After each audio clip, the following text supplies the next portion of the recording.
जय गुरु जी। संगत जी जय गुरु जी। शुक्राना गुरु जी के चरणों में कोटि कोटि प्रणाम और सारी संगत जी को जय गुरु जी। संगत जी यहाँ सुनाए जाते हैं आपके द्वारा ही भेजे हुए सत्संग, जो संगत हमें भेजती है वही सत्संग आप लोगों के साथ शेयर किए जाते हैं। आप भी अपने सत्संग शेयर कर सकते हैं, हमें लिख के भेज सकते हैं, रिकॉर्ड करके भेज सकते हैं। संगत जी आज हम शेयर करेंगे 2 सत्संग, दोनों ही रिकॉर्डेड हैं। तो चलिए सुनते हैं आंटी जी की ही आवाज़ में। जय गुरु जी। शुक्राना गुरु जी। गुरु जी को लख लख कोटि कोटि शुक्राना। गुरु जी के चरणों में कोटि कोटि नमन गुरुपा। जय गुरु जी। शुक्राना गुरु जी। मैं गुरु जी की बेटी वीना शर्मा मलेरकोटला पंजाब से अपना शुक्राना सत्संग संध्या वेला का गुरु जी के चरणों में बैठकर कर रही हूँ। जय गुरु जी। शुक्राना गुरु जी। अनंतम अनंतम कोटि कोटि लख लख शुक्राना गुरु जी की प्यारी प्यारी संगत को भी जय गुरु जी। और गुरु जी आपको भी आज शिवरात्रि की बहुत बहुत शुभकामनाएं, और संगत जी आपको भी जय गुरु जी। शुक्राना गुरु जी। अनंतम अनंतम कोटि कोटि लख लख शुक्राना मेरे दाता, मेरे मालिक। ओम नमः शिवाय। शिव जी सदा सहाय। ओम नमः शिवाय। गुरु जी सदा सहाय। जय गुरु जी। शुक्राना गुरु जी। संगत जी, ये मैं गुरु जी के चरणों में अब दिल से शुक्राना करना चाहते हैं। जय गुरु जी। शुक्राना गुरु जी। पता नहीं संगत जी क्या हो रहा था 2 दिन से, मतलब कि कल तो बहुत अच्छा था, रात को मतलब कि जब रात भी सर बहुत घूम रहा था, और आज भी बहुत ज़्यादा मतलब कि डिस्टर्बेंस रही। जैसे एक खुशी होनी चाहिए ना, मतलब कि मन तो कर रहा था कि मैं बहुत खुश हूँ, बहुत वो करूँ, लेकिन अंदर से न जाने क्या हो रहा था। मुझे नहीं पता है, गुरुपा को ही पता होगा कि गुरुपा कौन से कष्ट कटवा रहे थे। जय गुरु जी। शुक्राना गुरु जी। अनंतम अनंतम कोटि कोटि शुक्राना। आज तो मेरे गुरुपा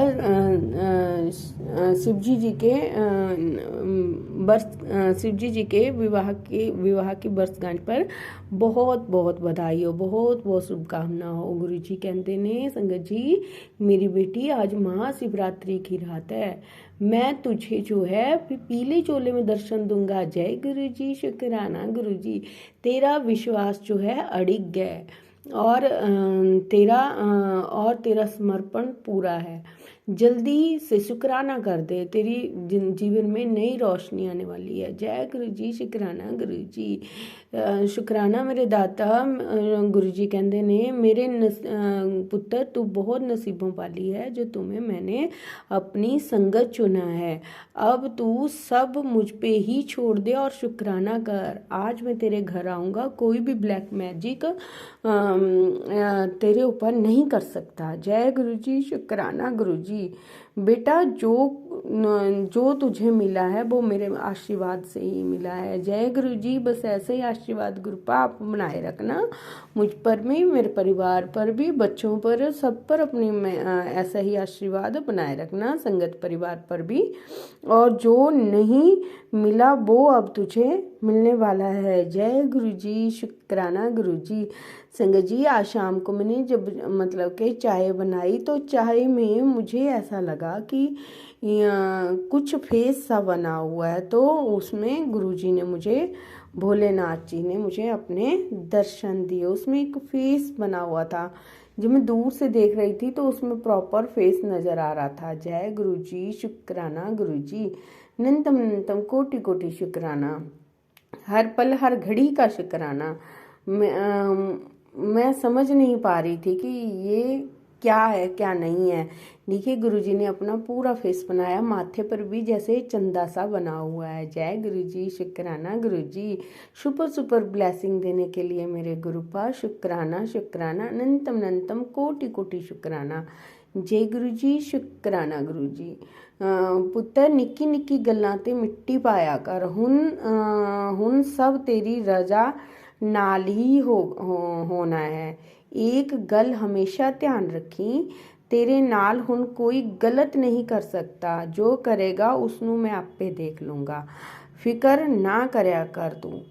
तू बस शुक्राना करया कर। जय गुरु जी, शुक्राना गुरु जी, अनंतम कोटि कोटि शुक्राना मेरे दाता, इतना ख्याल रखने के लिए, इतना ब्लेस करने के लिए शुक्राना शुक्राना गुरु जी। संगत जी, पिछले कल भी जब मैं छत पर गई तो सुबह के टाइम 11-12 बज रहे थे, तो मतलब कि मैं ऐसे ही कपड़े छत पर डाल रही थी, तो वहाँ से एक चॉकलेटी कलर में बटरफ्लाई आई, इतनी बड़ी बटरफ्लाई। उसके बाद एक वाइट कलर की बटरफ्लाई आई। शुक्राना गुरु जी, अनंतम कोटि कोटि शुक्राना। और ब्राउन कलर का एक कबूतर भी था जो सर के ऊपर ही घूम रहा था। जय गुरु जी, शुक्राना गुरु जी। पता नहीं गुरु जी ने कौन कौन से कष्ट कटवाए हैं। और गुरु जी ने मुझे बोला भी था कि मैं तुझे दर्शन देने आऊँगा। गुरु जी जब भी बोलते हैं ना तो अपना वादा पूरा करते हैं, चाहे वो मतलब कि बड़ी तितली के रूप में आए, चाहे वो छोटी सी बटरफ्लाई के रूप में आए, है ना। तो गुरु जी हमेशा अपना वादा पूरा करते हैं। इसके लिए भी, ब्लेसिंग देने के लिए भी मेरे पास शुक्राना शुक्राना, अनंतम कोटि कोटि शुक्राना, हर पल हर घड़ी का शुक्राना। गुरुपा ने कहा था कि मुझे कड़ा प्रसाद बना के खिला, तू बहुत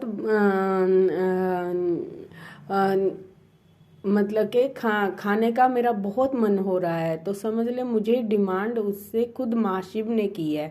जय गुरु जी, शुक्राना गुरु जी। आज सुबह मैं तेरे कड़ा प्रसाद का इंतजार करूँगा। जय गुरु जी, तू कड़ा प्रसाद बहुत अच्छा बनाती है।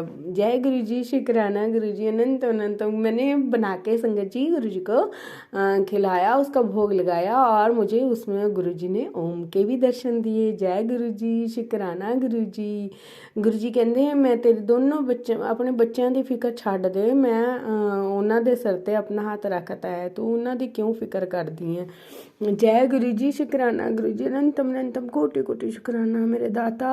मैं संगत जी गुरु जी से 2023 में जुड़ी थी, तो गुरु जी ने इन 2 सालों में मतलब कि समझ नहीं आ रहा कि मैं मतलब कि कहाँ से कहाँ पहुँच गई और क्या मेरी लाइफ हो गई। पहले मैं संगत जी बिल्कुल नहीं बोलती थी, इतना दर्द, इतना शरीर में पता नहीं क्या कुछ होता रहता था, दवा एक दिन भी मेरा दवाई के बगैर नहीं जाता था। लेकिन अब जब से गुरु जी ने मुझे अपने साथ जोड़ा है, अपनी धी बनाया है, वैसे तो गुरु जी कहते हैं कि बेटा मैं तेरे से बहुत पहले साक्षात मिला हूँ, पर तूने मुझे पहचाना नहीं। जय गुरु जी, शुक्राना गुरु जी। ये तो मैं कहती हूँ गुरुपा, अभी मतलब कि मुझे जब मेरी शादी 95 में हुई थी, तो उस टाइम 94 में हुई थी, तो 95 में मेरा बड़ा बेटा हुआ था। बड़ा बेटा जब होना था तो मुझे मतलब कि ऐसे ही मैं बहुत उदास सी रहती थी, और मतलब कि हर पल ये मुझे किसी चीज़ की कमी खलती रहती थी। मैं मतलब कि जो चाहिए था अगले घर में मुझे वो नहीं मिल पा रहा था, ना किसी का प्यार मिला, है ना। तो मतलब कि बस मन बहुत उदास रहता था। तो गुरुपा ने मुझे सपने में दर्शन दिए थे। जब मैंने साक्षात जब मैंने गुरुपा को दुगरी मंदिर पहली बार देखा, तो मैं हैरान रह गई कि ये वाले गुरुजी तो मतलब कि वाइट चोले में मेरे सपने में आए थे, और मेरे सपने में आके मुझे इन्होंने दर्शन दिए थे वाइट चोले में। और मैं तब मतलब कि ये होता है ना, एक मिथ धारणा होती है हमारे समाज में कि सपने में अगर इस तरह दिखाई दे तो वो ये होता है, मतलब कि भूत प्रेत ऐसे कुछ बोलते रहते हैं। लेकिन मुझे नहीं पता गुरुपा ने मुझे कब से संभाल रखा है। जय गुरु जी, शुक्राना गुरु जी। मेरे बुरे कर्म जो थे गुरुपा ने बहुत कटवाए हैं, मुझे कई बार न्यू लाइफ ब्लेस की है। जय गुरु जी, शुक्राना गुरु जी। एक बार तो संगत जी मैं मतलब कि गुरु जी के पता नहीं ये थॉट कैसे दिमाग में आया, गुरु जी कह रहे हैं तो आज का ही दिन था महाशिवरात्रि का, तो हम धूरी रणिके गए थे, है ना। तो मतलब कि मेरा बहुत मन कर रहा था कि हम जाएंगे, तो हम वहाँ गए। मैं और मेरे पति मेरे अंकल गए साथ में। तो क्या हुआ, हम बाइक पर गए, है ना, बाइक पर गए थे। तो सुबह 11-12 बजे का टाइम था, तो उस टाइम हम वहाँ पहुँचे बाइक पर ही। तो जैसे ही वहाँ पर मेला था बहुत बड़ा, तो वहाँ पर मुझे मतलब कि अंकल जी हमें आगे जाने नहीं दे रहे थे, कहते कि आप पार्किंग में अपनी बाइक लगा लो। जैसे ही मतलब कि हम वहाँ पहुँचे, मुझे अंकल ने कहा कि आप यहाँ खड़े हो जाओ, मैं सामने बाइक पार्क करके आता हूँ। मैंने कहा कि चलो कोई बात नहीं, ठीक है। जैसे ही मैं उस जगह पे खड़ी ना संगत जी, आप यकीन नहीं करोगे कि मुझे ये लगा कि मेरा पाँव किसी ने नीचे से ज़मीन से खींच दिया हो पूरी तरह से, और मैं ज़मीन में धंस चुकी हूँ। मतलब कि खुद को ये एहसास हुआ। और जब मेरे अंकल कह रहे कि जब मैं बाइक को स्टैंड करके पीछे की तरफ मुड़ा और देखा तो तुम नीचे गिरी हुई थी। और ये नहीं है संगत जी कि मुझे सुनाई नहीं दे रहा था, मुझे सुनाई भी दे रहा था, है ना। तो मेरी मतलब कि आंखें, मेरा सारा शरीर ही ये समझो भी काम करना बंद कर गया था बिल्कुल। मतलब कि आंखों से मुझे सुनाई दे रहा था और बिल्कुल ही फ्रीज हो गया था। तो जैसे ही मतलब कि अंकल पीछे आए, इन्होंने मुझे उठाने की भी कोशिश की, लेकिन मुझे पता क्या फीलिंग हो रही थी उस टाइम। मुझे ये हुआ कि जैसे मेरा पाँव किसी ने ज़ोर से खींचा हो नीचे से, और मेरा पेट में जैसे किसी ने कोई बड़ा सा रस्सा लेके घुमा दिया हो पूरी तरह से पेट को, और मेरा पेट पूरी तरह से घूम चुका था। और साथ में जब ऊपर की तरफ घूम रहा था तो मेरे सांस मतलब कि गले से सांस निकल रही थी, और जब मेरा नीचे की तरफ घूम रहा था तो ये लग रहा था कि नीचे से मेरी जान चली जाएगी। और एकदम से पता नहीं क्या हुआ क्या नहीं हुआ, मुझे नहीं समझ आया। मेरे अंकल भी घबरा गए एकदम से, और अंकल ने मुझे पानी भी किसी गन्ने वाले से लेके पिलाया इन्होंने, लेकिन ये कह रहे कि पानी भी तेरे मुंह में नहीं गया। और बस मुझे इतनी फीलिंग थी कि मेरा जो लास्ट वाली उंगली है, छोटी उंगली है, वो मतलब कि जैसे हिल रही है, और मैं अपने आप से चिल्ला रही हूँ जोर जोर से कि मुझे बचा लो, मुझे बचा लो, मुझे छोड़ना मत, मेरी उंगली पकड़ के रखना। मैं अंकल को यही बार बार बोली जा रही थी कि मेरी उंगली पकड़ के रखना, मुझे छोड़ना नहीं, मुझे छोड़ना नहीं। लेकिन वो घबरा चुके थे पूरी तरह से। और जैसे मैं कहीं जा रही थी, मुझे ये फीलिंग आ रही थी कि मैं किसी सड़क में जा रही हूँ, और सड़क के इधर उधर जो है हरियाली, घास है, फूल हैं, और मैं पता नहीं कहाँ चली गई। और वहाँ पर जैसे शिव जी पार्वती जी सब बैठे हैं, और शिव परिवार बैठा है, और मुझे पार्वती मैया ने कहा कि अभी तेरी ज़रूरत नहीं है, तुम क्यों यहाँ आई हो, जाओ वापस जाओ। तो मेरे अंकल जो है मुझे वहाँ से उस जगह से मतलब कि अकेले लेके भी नहीं जा सकते थे। अब आप ही सोचिए ना संगत जी, कैसे लेके जाते, क्योंकि वहाँ पर जो मतलब कि एक तो बाइक पर गए थे, बाइक पर तो वैसे ही नहीं उठा के मुझे रख सकते थे। तो बेचारे ये बड़े घबरा से गए। इन्होंने 2-3 जगह पूछा भी, लोगों से भी पूछा कि भी यहाँ पर कोई हॉस्पिटल, कोई क्लिनिक, कोई कुछ है, डॉक्टरी सुविधा है। तो मतलब कि 1-2 ने, और संगत जी उस दिन मेले की वजह से सारा मतलब कि 13-14 किलोमीटर था दूरी, तो बंद था सारा कुछ, क्लिनिक भी बंद था, धुरी भी बंद थी, धुरी का बाजार भी सारा बंद था। तो ये और घबरा गए। तो पता नहीं कैसे भोलेनाथ की कृपा हुई, वहाँ पर 2 लेडीज़ आई। 2 लेडीज़ कहती मेरे अंकल को कि भाई तू घबरा मत, कोई बात नहीं, जहाँ जाना है हम तेरे साथ चलते हैं, तो तू ऐसा कर, कहते इसे मतलब के पकड़ के ऊपर बिठा। तो वो एक आंटी जो है मुझे पीछे बिठा के, उसने मुझे पीछे से पकड़ा, और उन्होंने बताया कि एक गांव है यहाँ पर, वहाँ पर क्लिनिक है छोटा सा। लेकिन संगत जी देखिए, वहाँ पर भी गए तो मेरे अंकल कहते वो क्लिनिक भी बंद, और उससे 2 किलोमीटर आगे गए वो भी बंद। फिर तीसरे में पहुँचे जाके, तो वहाँ पर एक घर में ही किसी ने अपना खोला हुआ था क्लिनिक, वो वैद्य भी थे। तो उन्होंने, उनके पास मुझे लेके गए हूँ मेरे अंकल। तो मेरे अंकल पूरी तरह से घबरा गए थे, ना ये बोल रहे थे ना कुछ। और संगत जी हमें शाम 3-4 बज चुके थे कहते वहाँ पर। तो मतलब कि उसने मुझे इंजेक्शन भी लगाया, डॉक्टर अंकल ने इंजेक्शन दिए, हाथ हिलाया। तो मेरे मतलब कि कुछ भी वो बस उसने कहते गर्दन के पास थोड़ा सा हाथ लगाया, वो कहता कि सांस तो चल रही है इनकी, कि कोई बात बात नहीं, घबराने की कोई बात नहीं है।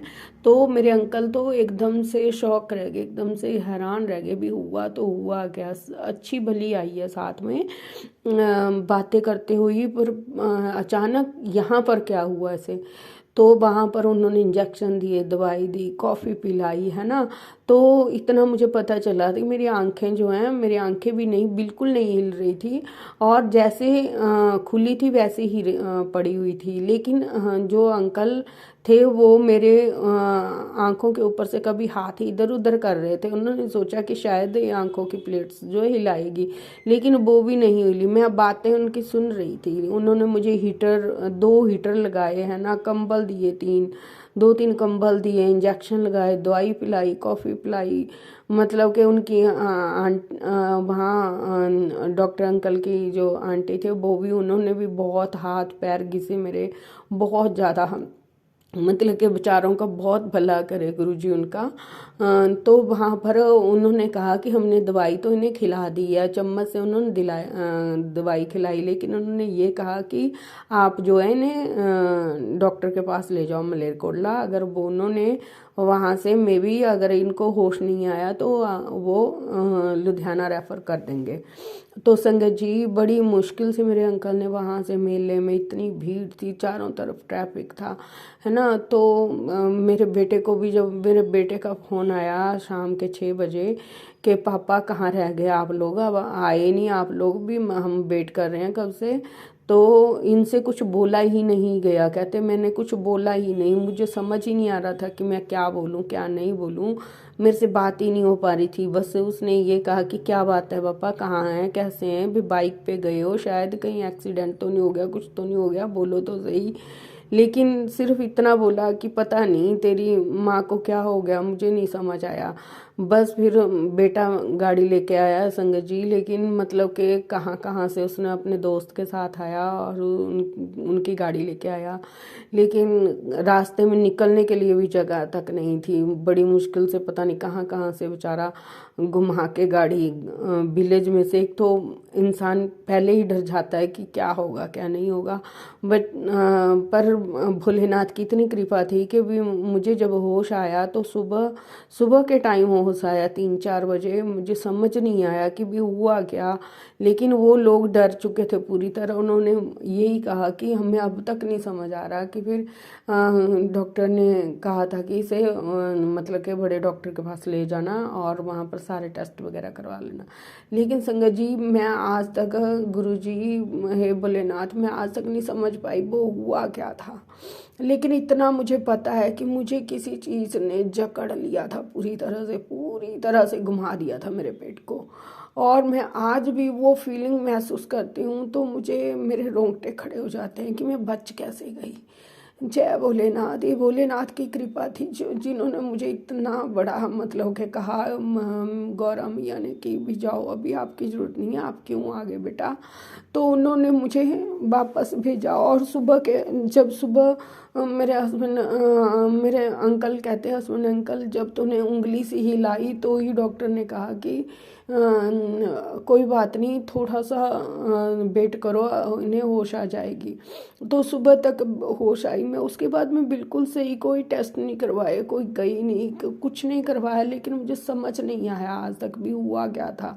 लेकिन आज भी पेट में, मतलब कि कुछ ऐसी होती है, जब मैं हंसती हूँ, थोड़ा सा ज़्यादा हंस जाऊँगी ना संगत जी, तो मुझे पता नहीं क्या होने लगता है मेरे पेट में। ऐसा लगता है जैसे कि खींच दिया मेरा पेट। ये तो गुरुपा को ही पता है भी क्या हुआ था क्या नहीं हुआ था। मेरे गुरुपा ने मुझे बचा लिया, मेरे भोलेनाथ ने मुझे बचा दिया। और मेरे अंकल आज भी डरते हैं वहाँ ले जाने से, मुझे मना करते हैं। मैं इतनी जिद करती हूँ कि मुझे जाना है, मुझे लेके नहीं जाते, मुझे बेटे के साथ भेज दिया, लेकिन खुद नहीं गए। जय गुरु जी। संगत जी, ये था सत्संग जो कि हमारे साथ शेयर हुआ है। आप भी अपने सत्संग शेयर कर सकते हैं। तो चलिए संगत जी, सत्संग को यहीं विराम देते हैं गुरुपा के मंत्र जाप के साथ। ओम नमः शिवाय, शिव जी सदा सहाय। ओम नमः शिवाय, गुरु जी सदा सहाय। जय गुरु जी। शुक्राना गुरु जी।